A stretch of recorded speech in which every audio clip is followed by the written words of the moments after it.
अस्सलाम वालेकुम एवरीवन। आज हम यहाँ ग्रुप के एक थ्योरम का प्रूफ है उसे डिस्कस करेंगे। ये थ्योरम क्या है? अननोन एम्प्टी सबसेट सबग्रुप के हवाले से ये थ्योरम है, डिस्कस हम कर चुके हैं। कहते हैं a non empty subset H of a group G is a subgroup of G if and only if for any pair A B belongs to H, A B inverse belongs to H. मतलब क्या कहते हैं कि किसी non empty subset H जो है group का, कोई नॉन एम्प्टी सबसेट एच है, वो इट्ससेल्फ उसका जो सब ग्रुप है वो कब होगा? जब इसकी कोई से दो एलिमेंट्स उठाएं ए बी, और इनके लिए अगर इन दो एलिमेंट्स के लिए A B inverse again H से बिलोंग कर जाए तो हम कहेंगे कि एच क्या है, इसका सब ग्रुप है। अब इस थ्योरम का प्रूफ करना है, तो जब भी प्रूफ देखते हैं इसके अंदर क्या कंडीशन है, इफ़ एंड ओनली इफ़ की। तो वो क्या कहता है, a non empty subset H of a group G the subgroup of जी।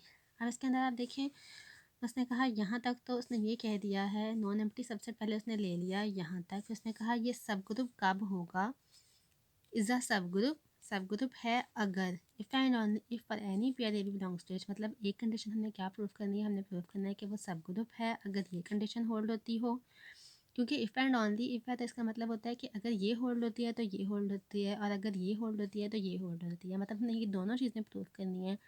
एक दफ़ा हम ये प्रूफ करेंगे कि अगर वो सब ग्रुप है तो ये कंडीशन होल्ड होगी कि हम उसमें से एनी पेयर उठा लें, उसके लिए ये कंडीशन होल्ड हो रही है।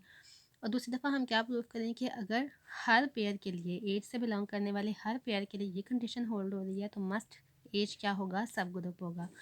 तो मैं पहले क्या कर रही हूँ, मैं एज को सब ग्रुप लेके चल रही हूँ। नॉन एम्प्टी सेट हमने ले लिया और हमने लेट कर लिया कि वो सब ग्रुप भी है। अगर वो सब ग्रुप है, हमने यानी कि हमने ये नॉन एम्प्टी सेट ले लिया, हमने ये भी कह दिया कि ये सब ग्रुप बी है, तो हमने ये कंडीशन प्रूव करनी है कि अगर हम इसमें से कोई भी ए बी उठाएं तो उसके लिए ये कंडीशन होल्ड होगी। तो हम क्या कहते हैं कि सपोज़ एच इज़ा, हमने यहाँ सपोज़ कर लिया कि एच सब ग्रुप है और हमने प्रूफ ये करनी है ये कंडीशन। तो जब भी कोई चीज़ प्रूफ करनी होती है, जो चीज़ लेट करते हैं वो पहले लिखते हैं। हमने लेट कर लिया कि एच सब ग्रुप है, हमने ये लेट किया, वो पहले लिख लिया कि सपोज एच इज़ अ सब ग्रुप ऑफ जी।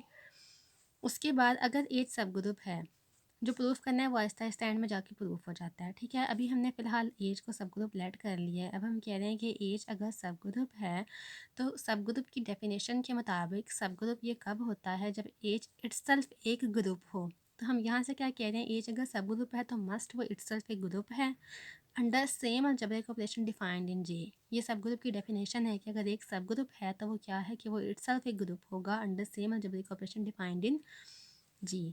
तो अगर एक सब ग्रुप है तो इससे ये चीज़ इम्प्लाई होती है कि एच इट्सल्फ ग्रुप है। अब वो कहता है अगर एच इट्सल्फ ग्रुप है, अगर कोई इट्सल्फ ग्रुप है अंडर सम ऑपरेशन, तो मस्ट है कि वो चार कंडीशंस को फुलफिल करता है।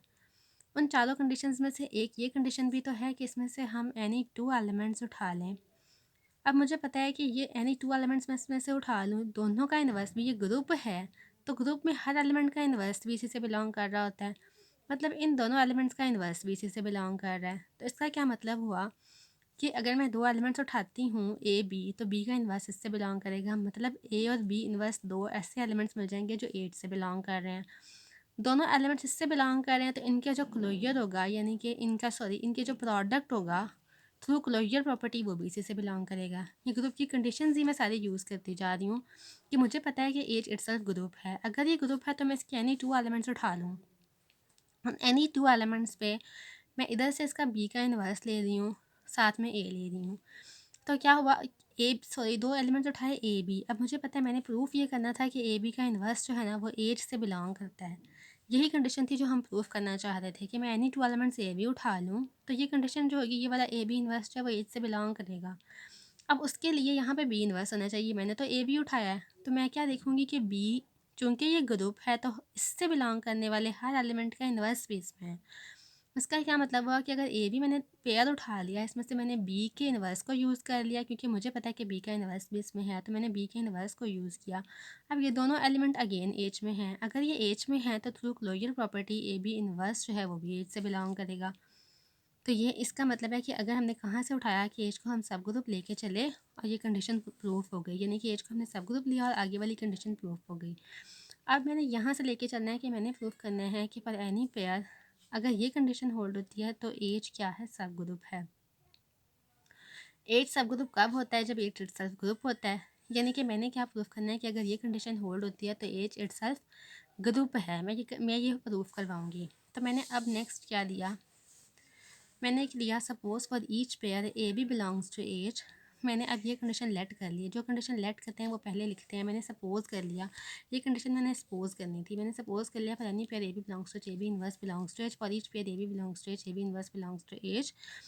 अब ये कंडीशन मेरे पास गिवन है, इसको यूज़ करते हुए मैंने प्रूफ करना है कि एज जो है वो इटसेल्फ ग्रुप है। एज को अगर मैंने ग्रुप प्रूफ करना है मतलब मैंने इसकी 4 कंडीशंस फुलफिल करवानी है। एक तो ये कि इसमें आइडेंटिटी एलिमेंट बिलोंग करता है एज से। अब एज से आइडेंटिटी एलिमेंट बिलोंग करने का क्या मतलब है कि for all A belongs to H A E is equals to A. ये कंडीशन मैंने फुलफिल करनी है, ये आइडेंटिटी की कंडीशन है। एक कंडीशन आइडेंटिटी की फुलफिल करवानी है, एक कंडीशन इन्वर्स की फुलफिल करवानी है कि एज के हर एलिमेंट का इन्वर्स एज में मौजूद हो। थर्ड कंडीशन मैंने क्लोजर की फुलफिल करवानी है कि एज के यदि 2 एलिमेंट्स उठाऊँ तो उसका प्रोडक्ट भी एज से बिलोंग करे। मतलब मैंने ग्रुप की ये तीनों कंडीशन फुलफिल करवानी है, एसोसिएटिविटी ऑटोमेटिकली होल्ड हो जाती है। तो यहाँ मैंने क्या करना है कि मैंने ग्रुप की मैंने ये वाला सपोज कर लिया, एज को ग्रुप प्रूफ करना है। अब देखिए मैं कहता है कि यहाँ से ये कंडीशन मुझे पता है कि होल्ड होती है। ये कंडीशन एज के मैं एनी 2 एलिमेंट्स उठा लूँ उन पे ये कंडीशन मस्ट होल्ड होगी। तो मैं एज के अगर मैं सेम एलिमेंट में डिफरेंट एलिमेंट नहीं उठाती, मैं बी को भी ए ही लेट कर लेती हूँ कि मैं दोनों एलिमेंट्स से सेम एलिमेंट्स उठा लेती हूँ। मैंने किया put B is equals to A, मैंने दोनों का सेम एलिमेंट लिया। तो वो क्या कहता है कि बी की जगह मैं ए इन्वर्स पुट करी हूँ, ए इन्वर्स इक्वल होता है ई के। अब मुझे पता है कि ए बी इन्वर्स जो है वो एट से बिलोंग करता है, तो जो भी इसका रिजल्ट आएगा वो भी एट से बिलोंग करेगा। मतलब ये जो ई है ये एट से बिलोंग करता है। अब ई हमें पता है कि गिवन ग्रुप जी जो था जिसका ये सब सेट है उसमें आइडेंटिटी है। अगर उसमें ये आइडेंटिटी है, अगर ये ई जो है ये जी में आइडेंटिटी है, मतलब क्या है कि वो जी के हर एलिमेंट के लिए ये कंडीशन फुलफिल करती है कि जी के हर एलिमेंट के लिए A is equals to A R है। अब एज क्या है? एज सबसेट है जी का, मतलब जी के हर एलिमेंट के लिए अगर फुलफिल हो रहा है तो एज तो जी का सबसेट है, मतलब एज के भी हर एलिमेंट के लिए फुलफिल होगा। तब यहीं से कहता है कि इससे हमें क्या पता चलता है कि अगर वो जी के हर एलिमेंट के लिए फुलफिल हो रहा है तो वो एज के भी हर एलिमेंट के लिए फुलफिल होगा कि ए इज़ इक्वल्स टू ए आ जाएगा। इससे हमें क्या पता चला, यहाँ हमने देखा था कि ई एज से बिलोंग कर रहा है और यहाँ ए के हर एलिमेंट के लिए ये सेटिस्फाई भी हो रहा है, मतलब ई क्या है? एज में आइडेंटिटी है।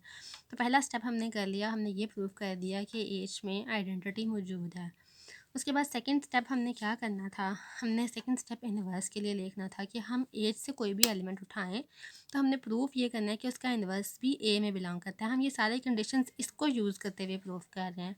तो हम क्या कर रहे हैं कि अब हम यहाँ से एनी एलिमेंट सपोज हम उठा लेते हैं। अब हमें पता है कि मैं फॉर एनी बी उठाती हूँ, एज से एक एलिमेंट बी उठाती हूँ और फिर मैं क्या करती हूँ कि मैं एज से एनी 2 एलिमेंट्स उठा सकती थी। मेरे पास ये कंडीशन जो है ना, ये वाली कंडीशन, ये एनी एलिमेंट्स के लिए है, एज से बिलोंग करने वाले एनी एलिमेंट्स के लिए। हमने फर्स्ट स्टेप में प्रूव किया कि एज में आइडेंटिटी भी है।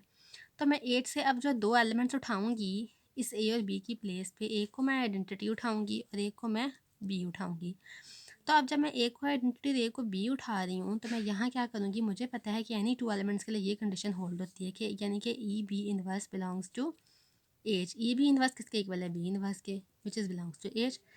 यानी कि मैंने बी उठाया, उसके लिए मैंने क्या किया, मैंने ये कंडीशन पुट की E B inverse equals to B inverse belongs to H. मतलब बी के लिए उसका इनवर्स जो है वो एज से ही बिलोंग कर गया, मतलब हर एलिमेंट का इन्वर्स भी एज में ही आ गया। अब मैं क्या करती हूँ, नेक्स्ट मैंने 2 कंडीशन फुलफिल हो गई। एक क्या हुई? आइडेंटिटी की हो गई, दूसरी इन्वर्स की हो गई। थर्ड मैंने क्लोजर की प्रॉपर्टी होल्ड करवानी है। तो मैं क्या करती हूँ, वो कहता है hence every element of H. अच्छा, यहाँ से वो कहता है अब मैंने क्लोजर की प्रॉपर्टी में क्या प्रूफ करना होता है कि मैं एनी 2 एलिमेंट्स एज से उठाऊँ और मैंने प्रूफ क्या करना है कि इनके जो प्रोडक्ट है यानी कि जो ए बी है वो भी इसी से बिलोंग करता है और यूज़ इस कंडीशन को करना है।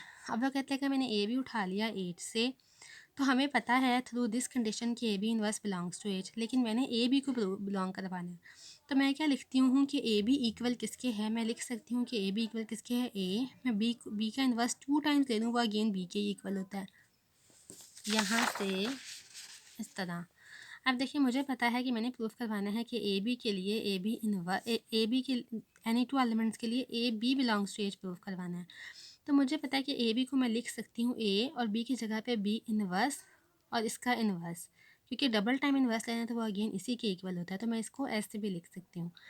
अब मुझे पता है कि किसी भी एलिमेंट, अब ये जो बी इन्वर्स है, अगर ये बी इन्वर्स भी बी एज से बिलोंग करता हो, यानी कि अगर मैं ले लूँ A and B inverse belonging to H, तो इन दोनों का प्रोडक्ट भी थ्रू दिस कंडीशन।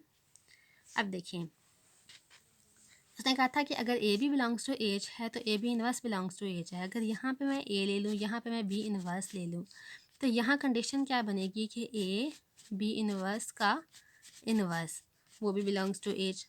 तो इसका मतलब क्या हुआ कि यहाँ से अगर मैंने पहले ए बी लिया है, उसके बाद इक्वल रखा ए, मैंने इसकी जगह बी इन्वर्स की जगह 2 टाइम्स बी इन्वर्स कर लिया। अब ये यही कंडीशन बन जाती है कि अगर एज से मैंने एलिमेंट्स उठाए हुए हों ए और बी इन्वर्स, तो ये भी एज से बिलोंग करेगा। इसका मतलब क्या है कि ये एज से बिलोंग करता है। तो यहाँ से क्या प्रूव हो गया कि अगर मैंने कोई से ए बी उठाए तो उनका प्रोडक्ट भी एज से बिलोंग कर रहा है। इसका क्या मतलब है कि एज इज़ क्लोज्ड, या फिर हम कहेंगे कि एज में क्लोजर प्रॉपर्टी भी होल्ड होती है। मतलब हम ये कंडीशन लेके चले और एज पर ग्रुप की 3 कंडीशंस फुलफिल हो गई, तो इसका मतलब क्या है कि एज इटसेल्फ क्या है, इटसेल्फ ग्रुप है। और इसके इटसेल्फ ग्रुप होने का मतलब क्या है कि वो जी का सब ग्रुप है।